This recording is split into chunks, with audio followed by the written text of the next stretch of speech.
بصوا يا جماعه دلوقتي انا طلعت فوق القلعه فوق خالص. طبعا كوكي تحت، بس انا هطلع بقى اتوقع من الفيو من فوق عامل ازاي. طبعا طلعه صعبه شويه خصوصا هي فيها السلالم، فانت بتطلع وعندك ايه بقى امكانيه ان انت تقع في اي وقت. يعني في سلم تاني اهو هنا، معرفش الناس بتعمل ايه بصراحه، بس هو الموضوع يعني موضوع صعب شويه. اوكي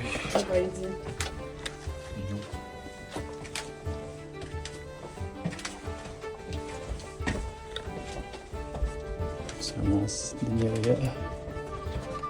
بصوا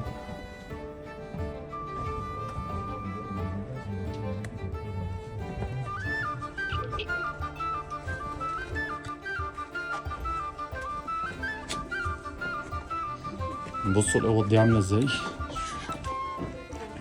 حاجة ايه بقى. وانا اكيد هنا الحتت اللي كان بيتحط فيها البنادق والرشاشات والحاجات دي، وهنا برضه نفس الكلام.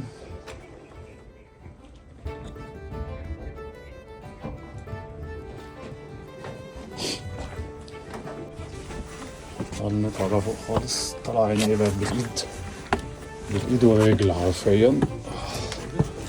ايوه بص هنا بقى الموضوع ده اللي هو ايه، مينفعش ادخل لازم ادخل بالجنب.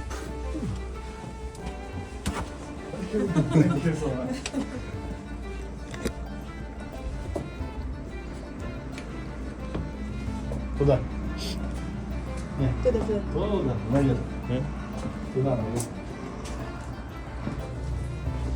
بص السلم كمان عشان نطلع اخر القلعة خالص. اوكي كده وصلنا لاخر القلعة. اوبا بصوا بقى كل ده الطلعة دي عشان نوصل هنا.